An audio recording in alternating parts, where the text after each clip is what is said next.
All right, Clossington. Welcome back to the Jay Burden Show. How you doing, man? Well, I mean, I would say thank you for having me back on, but I do believe this is actually my first appearance on your show. Oh, really? I Yeah, I think thought I so. had you on before. Let me. This is incredibly professional podcasting, in which I will Google my own podcast. Yeah, it. Did we talk about? I feel like we talked about infrastructure. Uh, I mean, maybe. I don't think so. Like, Hmm. it must have been on like a Pony Express radio or something like Oh, that. yep. That's 100% what it was. Never mind. So we Um, have spoken before. I just y- assumed it was on my show. So yeah, I really should have had you on a yeah. long time ago. And the reason I didn't is because I thought I already had. Again, Well, incredibly professional podcaster. well, in terms of podcasts they actually go on to, um, professionally, whenever there's some sort of infrastructure collapse or some sort of salacious, you know, federal infrastructure bill going Oh, on, I have you know, had you on. I had hmm. you on 2 years ago to talk about the train derailment in Ohio. So I'm not crazy. Oh, That did happen. yeah, yeah, yeah. So I actually was on the scene in New Palestine, New Palestine, Ohio, when the train derailed and tons of carcinogenic chemicals went all over the place. You know, Fed set on fire rather than having it pollute the local waterways. Um, so yeah, that's my usual bread and butter. Professionally trained, engineer going on talking about infrastructure. However, every 6 months to 9 months, I produce essentially a novella on some sort of esoteric American history. I've done articles on filibusters and land pirates, on like Mike Fink and the keel boatmen, and Knights of the Golden Circle, and this time um, is a bit of a doozy. I wrote an article called "Death and Taxes," published by the Old Glory Club's Substack, and in it, I essentially go over the early American Republic's history with regards to its taxation policy, the life on the American frontier, and how nasty and brutish it was, especially for this, for the wild Scots Irish settlers who settled out there. And I gave a sort of play by play, including descriptions of the actors involved for the Whiskey Rebellion and its aftermath and its immediate aftermath. Um, so I ended up getting into all sorts of Appalachian esoterica. I consulted like about a dozen different books, and this is a big article. It takes about 2 3 hours to read in total, but I think it's very rewarding in order to like properly understand, you know, why do Americans like venerate Washington? How did we end up with I guess a constitution? How did we end up with um, the first political parties, and how was the American frontier settled? And all these questions were you know, all broached within the realm of answering, what was the Whiskey Rebellion, who was involved, how did it happen, and all in promotion for the Pittsburgh chapter of Old Glory Club, the Mingo Creek Society, which is named after the organization that spearheaded the Whiskey Rebellion.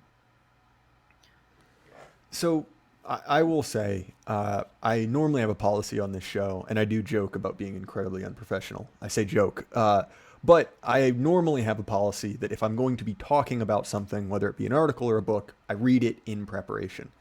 You teased it earlier. This is a massive article, and so mea culpa. I have not read all of it. It's massive, incredibly well done. So that will be linked in the description, as per usual. This will be an overview, right? We'll hit the highlights, but if you want the full context, head over to the Old Glory Club Substack, subscribe to them, and read the article because you can't get into that kind of depth in a 50-minute discussion. So I think it's probably best to start off at the top, right? You mentioned the Whisky Rebellion. What is it? When did it happen? And why have most people never heard about it? Well, the thing about the Whiskey Rebellion is that most people in American primary school, they hear about it, but they know absolutely nothing about it. It was the largest insurrection against the federal government in American history, aside from the Civil War, and yet it only had like maybe 2.5 battles, and the rebels kind of gave up without a fight as soon as the feds, started marching on Pittsburgh. But it's the culmination of a very, very brutal time in American centralization. And I guess I'd like to start maybe the Whiskey Rebellion was 1791 to 1794. But I'd like to start all the way back in early 1600s.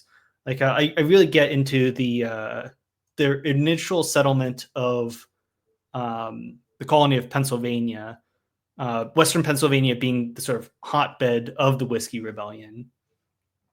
So, with regards to early Pennsylvania settlement, have you, or I guess, have your audience ever been told about the Beaver Wars? I feel like it's very applicable to your particular crew. Yeah, no. So I am familiar with it only in so much as you made a post on Twitter about it and tagged me. So I have about that level of knowledge, but not much past that. Yeah, so I'm going to show you, or I'm going to send you a quick, before the Beaver Wars and after Beaver Wars kind of, photos of what exactly happened. But in the early 1600s, right? Early, early American settlers started selling in New England, in Virginia. The Dutch settled in New York City, and the Native Americans were mostly wiped out by diseases like smallpox. However, the remaining surviving tribes, in order to survive in this sort of post-apocalyptic, like geopolitical landscape, they started buying weapons off of settlers, like the English, French, and Dutch settlers. And in exchange for guns and steel knives, they sold beaver pelts. They also sold like deer and other miscellaneous pelts, but the ones that made the most money for them were beaver pelts. And the tribe that united, and in in upstate New York, these 5 tribes known as the Iroquois Confederacy joined together, started selling weapons to the Dutch and English. And can you go back to the before slide? So nominally they're from upstate New York, but throughout the 1600s, there are only like 30,000 like tribesmen in the Iroquois. They invade in search of rich, untapped beaver hunting grounds. They attack the Mohicans, and then they genocide the Erie, and then they genocide the Susquehannock, and they knock out the Hurons all the way to Michigan, and essentially they depopulate most of modern day Pennsylvania and Ohio. So you end up with the second photo, before the Iroquois expanded, after the Iroquois expanded. At the beginning of the 1600s, there were like 2,000 Susquehannock Indians in central Pennsylvania. By the end, there were only like 300 Susquehannocks left. And the Delaware Indians, in eastern Pennsylvania and New Jersey. They refer to like the word Mohawk, as in the Iroquois Mohawk tribe.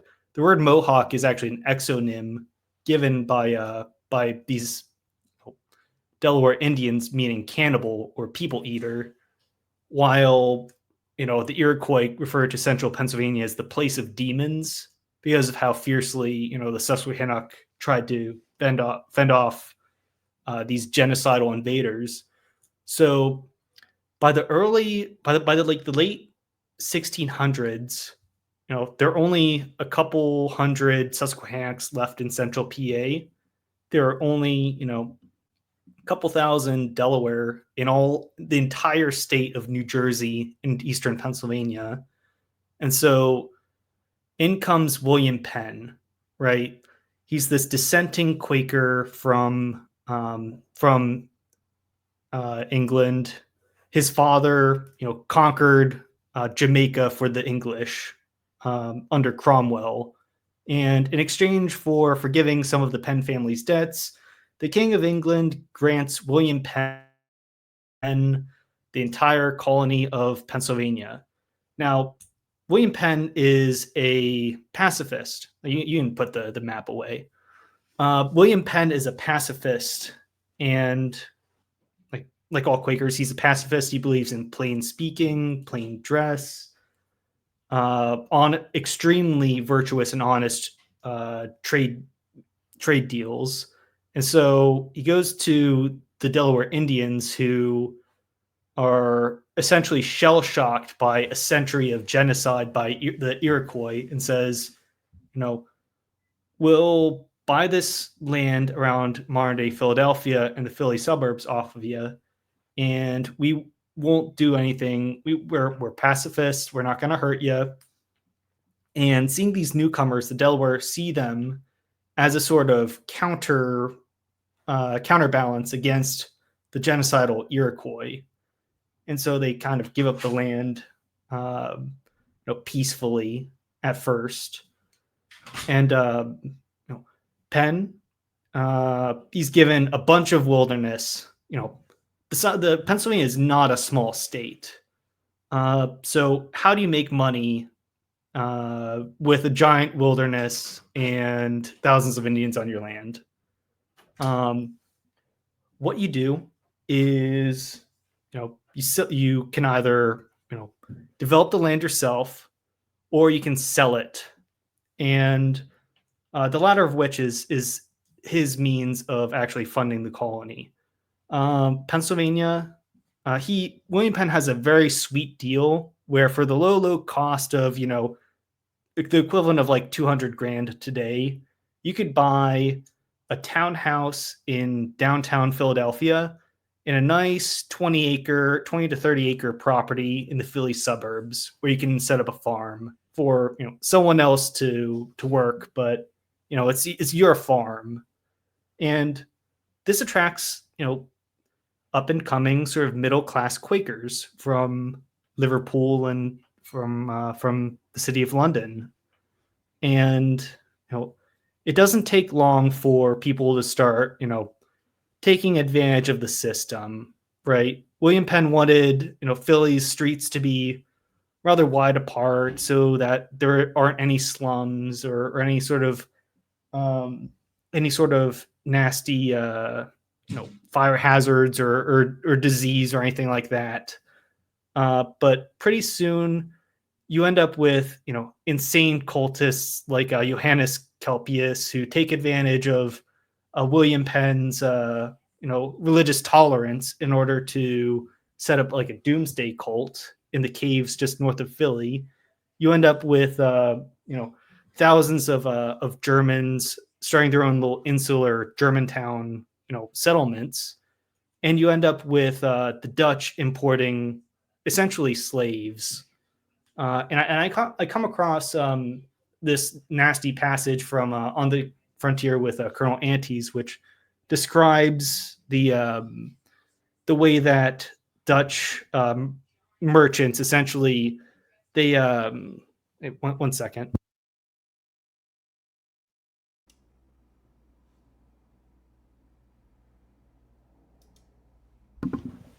Essentially these Dutch merchants would go to war-torn like southern Germany and pick up these starving German peasants and say, hey, we'll evacuate you. Just trust the plan. And so they shipped them off to Philadelphia, starved them at port, and kept them, locked up on their ship until they signed, 5, 6, 7 year indentured servitude contracts to work on the farms in the suburbs of Philadelphia. And it's not a very fun experience. But what this ends up doing is in the early Philadelphia, Pennsylvania colony, you end up with Philly with these affluent Quakers who are industrious. You end up with a sort of ring outside of Philadelphia of these like Dutch and German farmers and sort of early industrialists. And then just outside of that ring, the second ring of Dutch and German settlers, you end up with the Scots Irish. And I found a book called The Scots Irish of Early Pennsylvania that goes into actually how we started importing the Scots Irish. Now, the Scots Irish are sort of wild, like firebrand Protestant, like the term is like redneck or hillbilly. These terms come from their political alliances to Jacobins and stuff like that. But Uh, um, so just a yeah, little bit of context on that point. Bagby and I did a fairly long two-parter on the Scotch Irish, and actually in that, I want to say at around the two-thirds mark, we talk about the migration of the Scotch Irish into Pennsylvania. I won't disturb your thought more than that, but if you at home are interested in that topic, scroll back a few months and Bagby and I discuss it in more depth. yeah, like part of the my pitch is that I'm sort of presenting a prelude to Bagby's latest stream with you on the Age of Jackson, which I'll quickly get into. But the Scots Irish, they first start settling in New England, but you know, New England, almost of that available land is settled. It's not very good land, anyways. And the mercantile economy is very exclusive to the Congregationalist Club. So they ain't allowed there. They then go try and, go into, get into Wilmington, Delaware, modern day Delaware, and South Carolina. And eventually they start emigrating in mass to Philadelphia. And from Philadelphia, they start setting up this sort of flax and linen trade, where Pennsylvanians in suburbs of Philly, they produce like flax for Northern Irish linen manufacturers, and we ship flax to Northern Ireland, and then they ship immigrants to Pennsylvania to take over this free land out west. There are only a couple hundred like Susquehannocks out there, and the worst Indians that they had to really deal with were the Mingo, who were these sort of Iroquois hunting bands out on the Pennsylvania frontier. But but uh, eventually these like waves of Scots Irishmen start selling farther and farther into essentially modern day Appalachia. They go in waves through various passes across the Appalachian Mountains into West Pennsylvania. They start streaming into Tennessee and Kentucky. But the thing about the backcountry is that it's incredibly lawless. And what happened were Um, like I said earlier, the Penns made their money by selling land to settlers. And what you also had were what are called land speculators or land speculation companies, where um, like you don't have there weren't really stock markets to invest your retirement funds in. So instead, what people did was they bought speculatory land. They bought into speculatory land companies where you and your other rich friends would pool your money together and you'd buy like tens of thousands of frontier land, and you'd sell off, you'd buy, tens of thousands of acres of land for pennies a piece. And then you'd sell, various like 10 to 30 acre plots of this land at, a nice markup. Say, buy it for a nickel an acre, sell it for $1 an acre, or sell off the best parts for, $1 an acre. And you'd find, your local Scots Irish or your impoverished Philadelphian, and you'd say, hey, pick up, go west, and there's this nice cheap land out here, and they'd make a nice profit. Usually these poor people moving west, they didn't have any money, and they had 10 to 12% interest on their loans to actually purchase this territory at west. So they needed some form of income, and the form of income that reliably produced, goods that people wanted was the production of whiskey. So in the Appalachian backcountry, you couldn't really grow, like the Appalachian backcountry wasn't great for farming, like Yeah, large so scale plantation crops. Yeah. a lot of this is simply due to the topography, right? You have these relatively impassable mountains. They're obviously not as high as something like the Rockies, but very difficult terrain with these sort of long valleys in between it, often referred to, right, that kind of ends of these as hollers. And so this created a very different form of agriculture in Appalachia than you would see, for instance, in Tidewater, Virginia, or the rest of the South. It effectively was sort of tailor-made for the Scotch Irish. It lent itself to these sort of small freeholder farms. There wasn't a lot of arable land. It was relatively difficult to go from one place to another. And so you had these small scale farms where you couldn't necessarily get the economies of scale needed to grow staples, for instance, like wheat in the Midwest, or, cotton or tobacco somewhere else. And while obviously they did plant those things, it was on a smaller scale. And so, sorry, Clossington, if I'm racing ahead No, here. it's all good. But if you have something, for instance, like whiskey, where you can take a relatively small amount of cereal and then process it in a relatively space efficient way into something that's worth a lot more money and something that you can transport relatively easily, it makes a ton of sense. I mean, look, like up until very recently, the Scotch Irish still did this, right? But sorry, back to you, Klaus. Yeah. So, like you said, we did grow a good chunk of tobacco. It's not nearly as good, and we didn't really have slaves, so it was more of like a small batches of, like, I'm kind of experimenting with growing tobacco plants myself, but in reading the history, Appalachia tobacco isn't nearly the same quality or was produced in nearly the quantity as Tidewater, Virginia.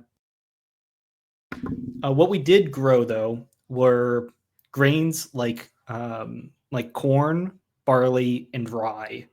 And I lay it out in my article. You can convert 120 pounds of these grains into 160 fluid pounds of whiskey, which is 8-9 gallons, and then 8-9 gallons of whiskey, if sold in Pittsburgh, would be about 35 cents per gallon. But if you could get it to Philadelphia, you could sell it at a markup at to about $1 a piece, or about $1 a gallon, and you could sell it for a little bit over $1 in New Orleans. Um, so it's that was essentially the economic tether that allowed like hard currency to start flowing into the West. However, at the same time that these poor Scots Irish farmers are going out, um, they did eventually meet with some very strong resistance from the Indian tribes, who, even though they were of substantially lower numbers than they used to be, they started, you know, as soon as William Penn died, his sons, like led by Thomas Penn, they converted out of Quakerism and into Anglicanism, and they started, ripping off Indian tribes with very nasty trade or very nasty land treaties, scamming Indians out of their land, and they're kind of pushovers. The Indians at this point, a lot of the Indians started converting to Christianity, and even though a lot of them did, a whole lot didn't, and a whole lot of these Indian tribes, waged very nasty warfare on the Scots Irish settlers, who were already a quite rowdy bunch, anyways. So they started fighting off the tit for tat, nasty frontier battles in the backcountry, and the Indian raids were not a joke. Indian raids were both very frequent and very brutal, and just about everybody in a household was expected to know how to, load and shoot a rifle in the back country, and what you also had was the development of frontier militias. Now, militias aren't like a formal military. It's more of like the selective service, where every man from the ages of 18 through 46 was required to participate in the local county militia, which were usually split into smaller companies. And like once a season, your little militia company would be called up. You'd have to spend a day with the guys, learning how to take orders and march in the morning, and then learning how to shoot guns and target practice in the afternoon, and then a nice barbecue in the evening. And then once a year, you'd have to muster with the entire county regiment, and how to learn how to organize that. But Well, and this is yeah, also, and I can't exactly tell you like if this is the correct geographic area. This is also the time you see the development of blockhouses, right? Which were sort of like crude community fortifications, where effectively there'd be some kind of like communal like bunker. And the idea was effectively, everyone ran to the bunker when the Indians came. Just a brief aside there. yeah, that's like a lot of these blockhouses were the actual muster points where the county or like the local companies of militia would actually train. Um, so you have these sort of insular militia frontier communities who fight off Indians, just about every few years. These nasty wars break out, and they actually have to use the militia. You're called up from your selective service, militia time, and you have to fight off the Shawnee and Pontiac's war. You have to fight off such and such tribe is raiding, such and such band is raiding the county farm. You gotta respond to that, and this created very very warlike tribalistic frontier culture, where these people are you have to make money selling whiskey to to the coasts, but for all intents and purposes, you and your little militia company are your own bosses. You run your own little community. Like, it takes from Pittsburgh to Philadelphia, it's a distance of like 300 miles, and you have to walk over a mountain range. It takes weeks to go from point A to point B. So these frontier communities are self-regulating to an extent, and whenever there's a corrupt tax man who collects your municipal or state taxes and then pockets the money and doesn't record it with the capital, what do you do? What these Scots Irishmen did, they had a sort of motto, right? You've heard, every man's home and it is his castle. Well, this one backcountry North Carolina proverb was that every man is sheriff on his own hearth. And this essentially means that if you're being ripped off actively, you are empowered to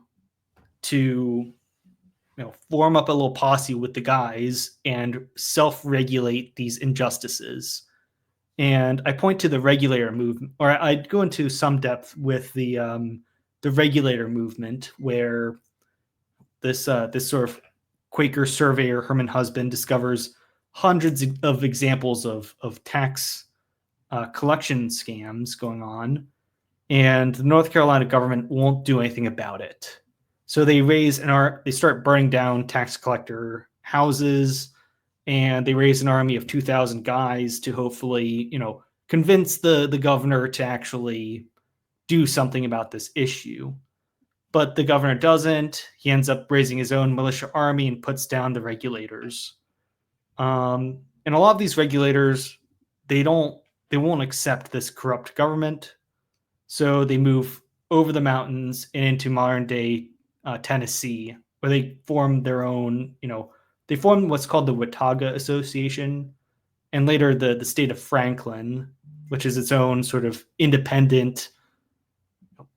It would have been sort of like the 14th state, but North Carolina still held those territorial claims, so they didn't want a separate another state within their state. So this was very, very common, where a large land speculator would buy tens of thousands of acres off of the Cherokee, and they tried to create their own Sylvania colony under Daniel Boone, or there were efforts to create a West Virginia independent state called Vandalia, or there was an attempt to create a breakaway state of West Sylvania and West Pennsylvania, or the state of Vermont was essentially a bunch of squatters who didn't want to pay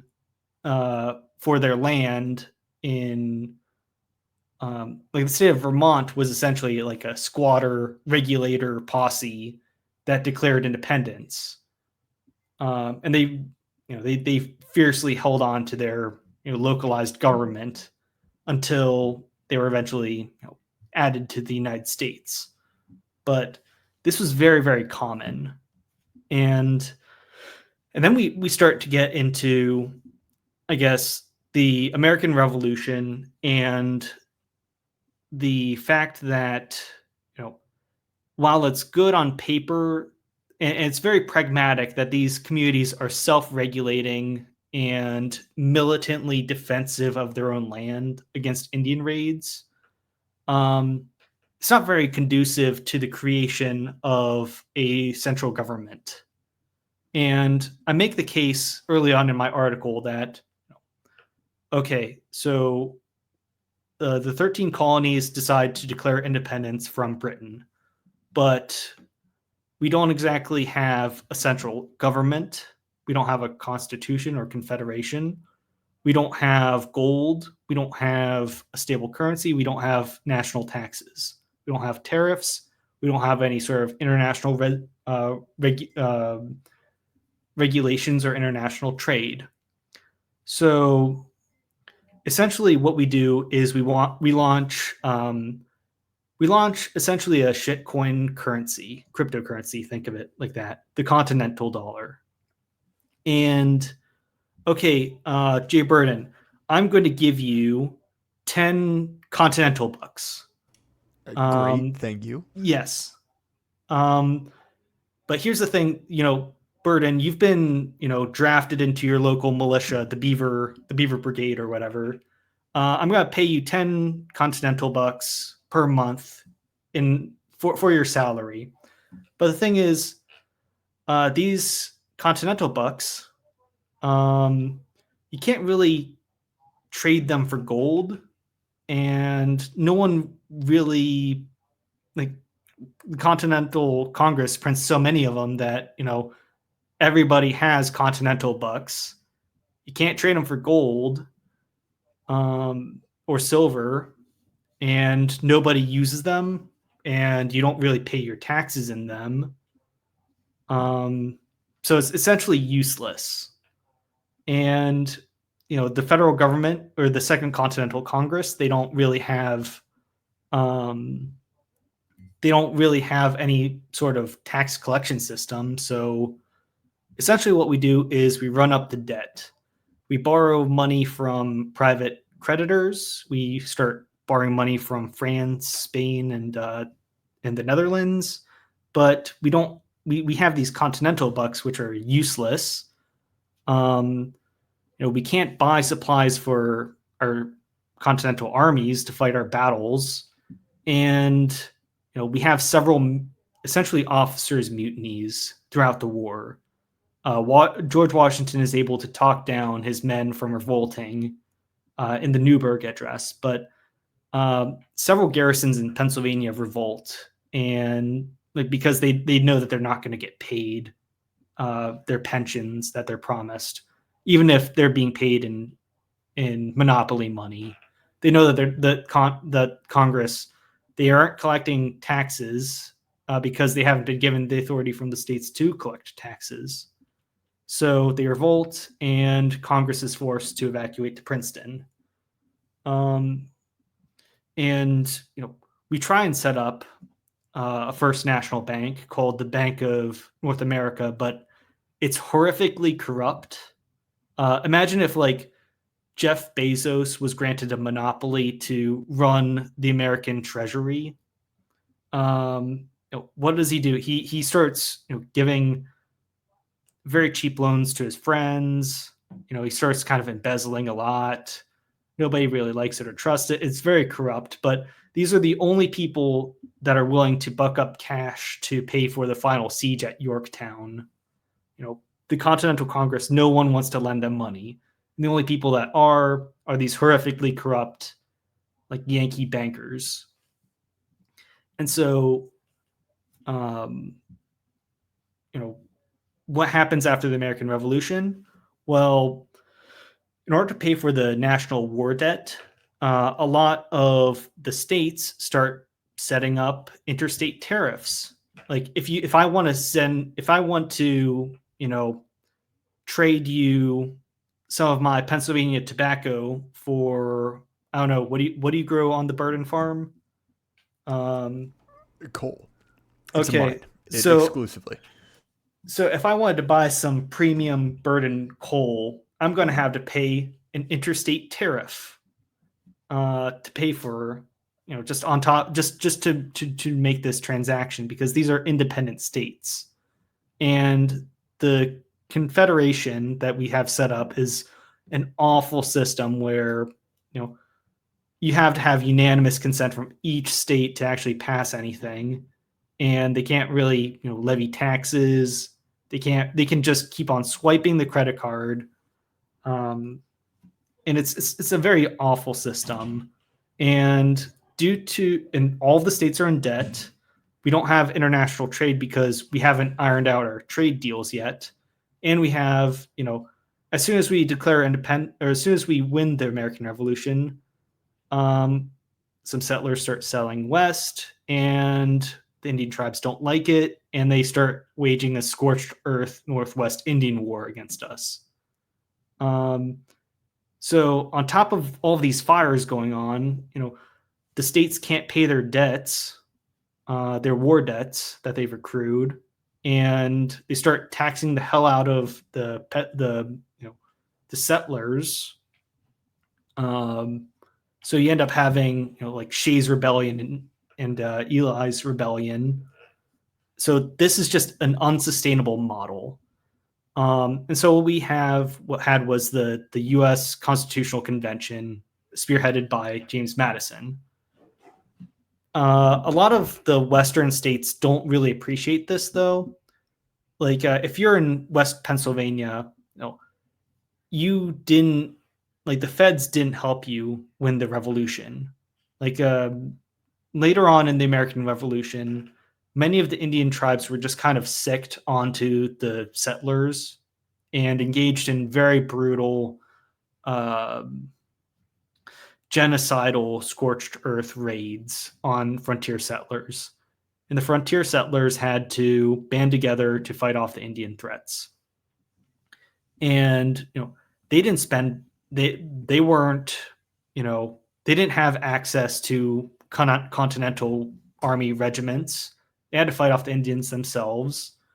These corrupt central banking schemes just seem like scams for coastal Yankee bankers to like embezzle money and fleece the farmers. They don't support the U.S. Constitution at all. But a lot of the ex-Continental Army officers end up going into politics to advocate for having a stable, centralized government. And like this Federalist clique end up getting the Constitution passed. And what we do first off is we start setting up import tariffs. We have like a 5% tariff on importing foreign goods. And this, it really starts, helping out. We pass the Coinage Act that backs our currency with physical gold. We set up a first national bank. So we have actual money that can be traded for precious metals rather than, monopoly money. But the thing is, our national budget is like $5 million to pay off I think it's like a $70 million national debt. Like we have a yearly federal budget of $5 million. 70% of it goes to paying off interest on the war debt. But we only bring in like $3.4 million from import tariffs. So we still have a significant windfall. And Americans at the time, we're quite alcoholic. We drank the equivalent of like 3 or 4 shots of pure alcohol every single day.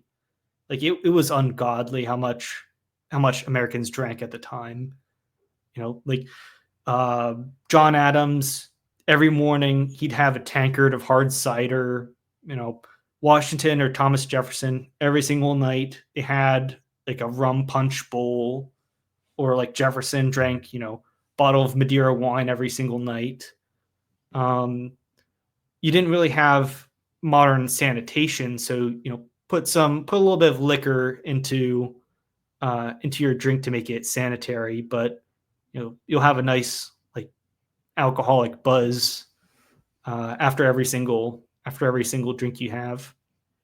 So some physicians are like, hey, it's okay, pass some sort of whiskey excise tax where whiskey or alcoholic producers will be taxed 9 cents per gallon of whiskey that they produce. Now think, the backcountry farmers sell their whiskey for about $1 in Philadelphia after it's been transported. About half of that dollar goes into shipping rates. It takes a long time to have a wagon go from Pittsburgh to Philadelphia, so about half of that dollar gets eaten up in transportation costs. and you have to spend some of that cash to actually buy miscellaneous things for the farm. And now 9 cents on that dollar gets eaten up by the whiskey excise tax. And essentially the whiskey excise tax that the federal government passes makes the frontier economically unviable. Like the entire economy is based on shipping whiskey out west, from the west to the east, but now it's gone. So what did the people do in Appalachia? What they do is every single uh, every single sector of civil society bands together to resist this excise tax, this tax on whiskey production. Now, most frontier states, like modern day Kentucky or modern day Tennessee, no one signs up to become a tax collector, because it's just why would you do that? All of your neighbors will hate you. These whiskey tax collectors, they go still by still and they say, hey, your whiskey this whiskey still, if it was continuously producing whiskey each year, could produce like 100 gallons of whiskey per year if continuously operated. But whiskey wasn't it wasn't distilled regularly. It was only distilled seasonally after a harvest. And these whiskey tax collectors were paid on commission.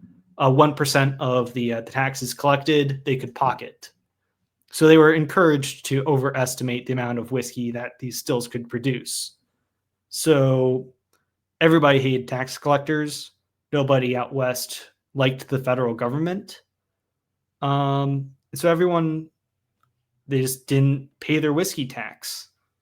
And in Western Pennsylvania, we started sending out, we started having formal conventions to essentially send very strongly worded letters from the most affluent people out west saying, we don't like this tax. It is odious. It makes our entire backwoods economy unviable. No one listens to these conventions. So what happens is in Western Pennsylvania, we developed 3 different civil societies to fight off this whiskey tax. The first is the Mingo Creek Association.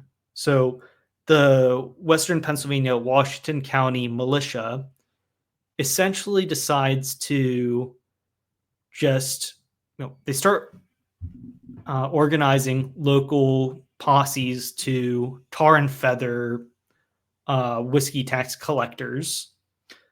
And then eventually they start, actually organizing their, little posses into a Mingo Creek Association organization that de facto declares independence from the United States, where the local county militia, they set up their own people's courts. They nominate their own court judges. They start developing their own school curriculums. They start collecting their own municipal taxes, and they locally start harassing tax collectors. And John Neville, he's the richest man in Western Pennsylvania, is also the head tax collector. Now, John Neville is the reason why there is actual resistance in Western Pennsylvania to put up a fight against the tax dodgers. John Neville is a war hero. He fought in the Continental Army under Washington as brigadier general. He owns this massive estate called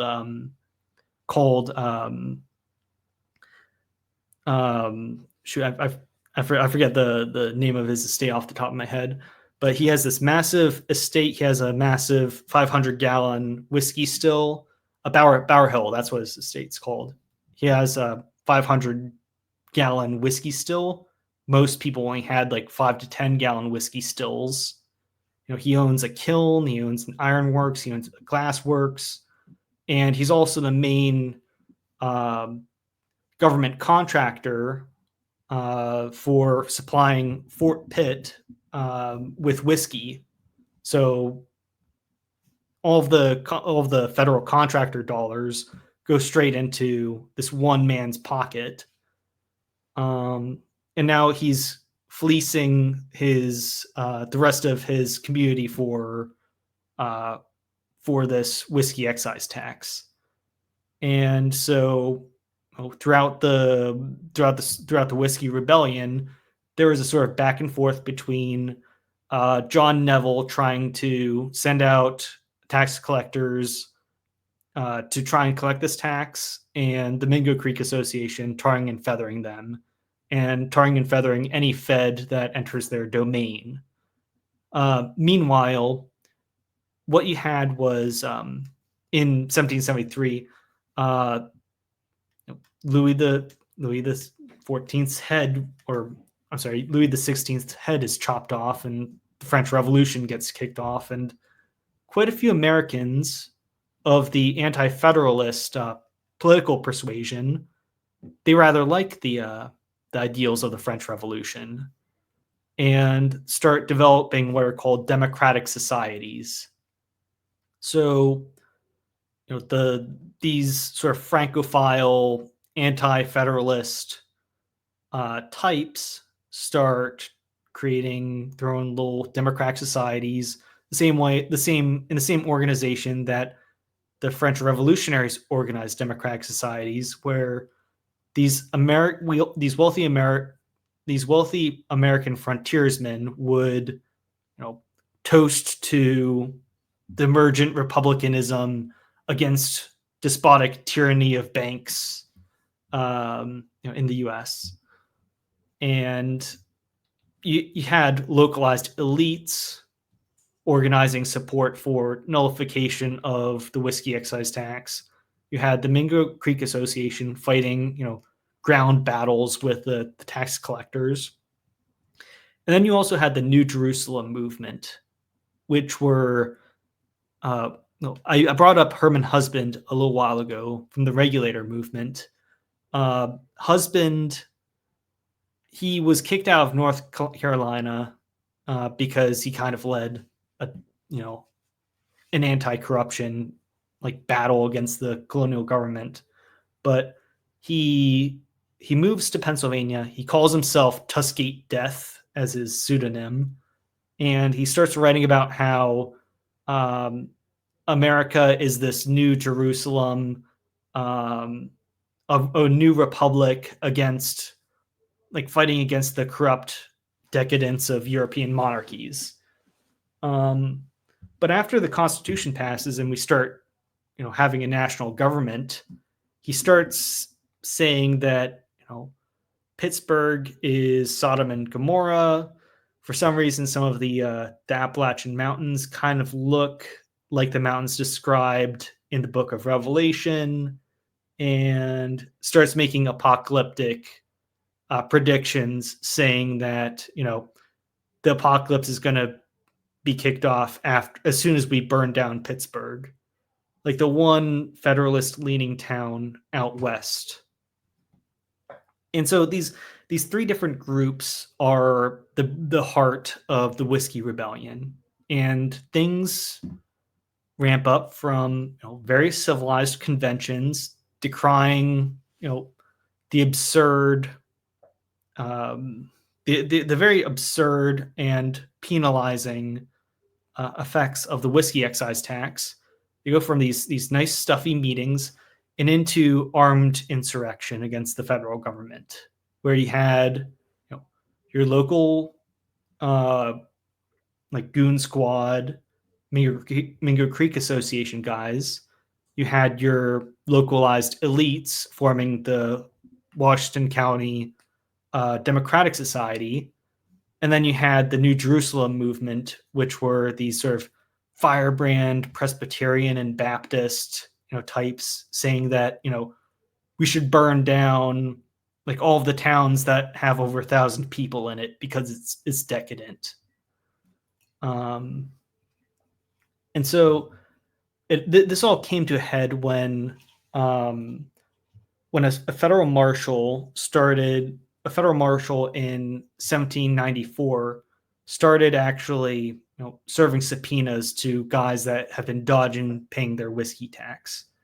And John Neville and this marshal start serving their writs, but they start getting followed by about 50 Mingo Creek Association guys. And, they start hightailing it away as soon as they hear like gunshots being fired. John Neville, this head tax collector, he heads back to his plantation, Bower Hill.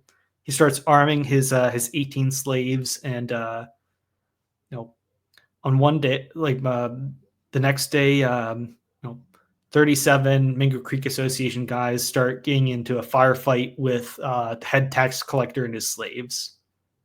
And in this first battle of Bower Hill, the Mingo Creek guys, the Mingo Creek boys, they know that at some point the feds are going to start reacting against us. And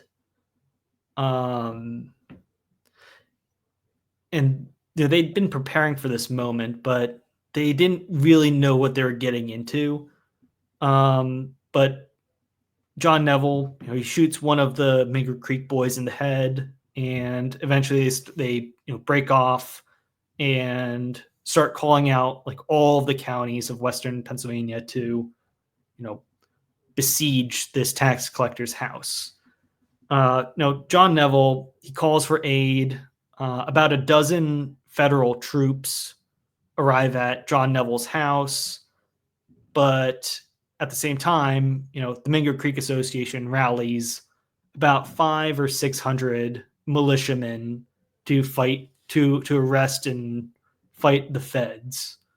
And in the second battle of Bower Hill, these 500 Mingo Creek Association guys fight John Neville's federal detachment, all of John Neville's slaves, and eventually the Mingo Creek guys get kind of fed up with besieging this plantation house, and so they start lighting all of the buildings on fire. They burn down the slave quarters. They burn down all of the barns and warehouses. And then they burn down the actual manor itself, and they capture the feds. Now, I don't know about you, but what do you do if you don't like federal taxes, but now you've gone into a fight with the feds, and now you have a dozen federal prisoners? What do you do? No one's really satisfied because they couldn't actually catch the main tax collector, John Neville. But what they do decide to do is, shots have been fired. The Whiskey Rebels have had a fight with the federal government. What do we do now? What happens is this guy named David Bradford. He is one of the heads of the Democratic Society of Washington County. He decides we need to march on Pittsburgh. We need to kick off this insurrection to free Western Pennsylvania from federal tyranny. Let's start by seizing Pittsburgh. So he puts out a rallying call saying, hey, on this particular day, meet us down by Braddock's Field, this field southeast of the city of Pittsburgh. We're going to take the city and we're going to launch a revolt against the federal government. And he starts seizing the mail of the correspondence between the federal government and the feds. He starts trying to make lists for Federalist like federal sympathizers, and he starts going on to these sort of mad tirades about how we need to start seizing property, and a lot of people aren't quite on board with this.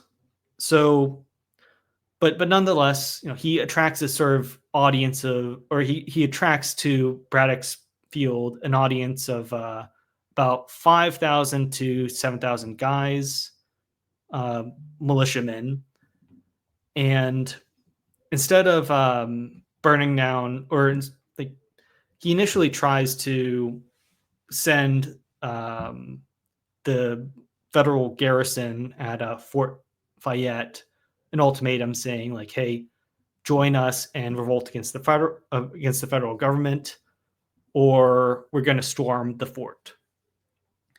They don't. The Federalist or the federal fort doesn't actually give in. Bradford does lead this sort of march across Pittsburgh just as like a show of force. But after the march is over, the guys, the locals of Pittsburgh laid out, barrels of whiskey to get the guys drunk, and most of the Braddock's, army sort of dissipates, and that's sort of the high mark of the Whisky Rebellion. After the march on Pittsburgh, Braddock's power sort of fizzles out, and the federal government becomes aware of what's going on, the fight with the feds, the threat to burn down Pittsburgh. And what they do is George Washington dispatches an army of 12,000 militiamen to quash the rebellion. And they do so very brutally, where in one single night in late November, it's a very snowy night, about 150 of the ringleaders of the Mingo Creek Association, Democratic Societies, and New Jerusalem movement are rounded up and tossed into these cold cellars. But the problem is, this is the backwoods country. There's no like physical evidence that, any of these guys actually did participate in the armed revolt against the federal government. And so the feds send back, the 20 best cases that they had for sedition. And when they're actually tried, the Whiskey Rebels, most of them are just let off because there's no actual evidence that they did anything wrong, or no evidence pinning them to the actual rebellion. But two guys are actually convicted of treason. One guy punched a tax collector in the face, and another guy, he opened up federal mail. This is a gross blunder of justice to hang two guys who did very minor crimes and call it treason. So George Washington, he pardons them, and a whole lot of I go into great detail as to what exactly happened. A lot of the Whiskey Rebels end up becoming very, very well-regarded politicians in the Thomas Jefferson administration, and the whiskey excise tax is eventually repealed. But to a certain extent, the fact that the feds did actually decide to, send a massive armed force to enforce their taxes, the Whiskey Rebels, they thought about putting up a fight, but what are, a couple thousand Pittsburgh militiamen to do against, 12,000 man federal army? So the frontier, they got the point. No more tax resistance. Instead, we're just going to have moonshiners off the grid, making backwoods whiskey. But at the same time, the United States irons out its trade treaty with the Spanish and open up the port of New Orleans, which, it's a lot cheaper to transport whiskey using a keelboat to transport from Pittsburgh to New Orleans than to transport over the mountains in a wagon.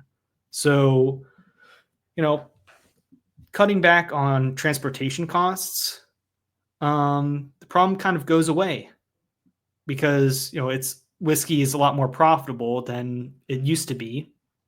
But at the same time, we win the Northwest Indian War, and we open up all this territory for settlement. And the Jeffersonians are in charge, and they've highly curtailed the scope of the federal government, at least for a while. And ultimately, the Whiskey Rebels are somewhat vindicated in their own time. And that's pretty much the story of the Whiskey Rebellion.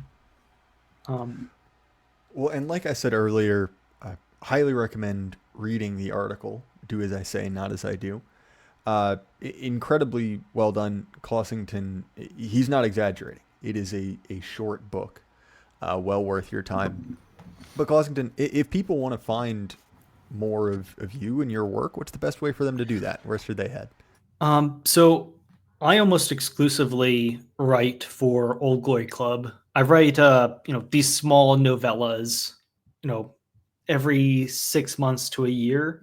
So follow Old Glory Club's Substack and give my article a nice read. You guys can follow me on Twitter or Telegram. Yeah, that's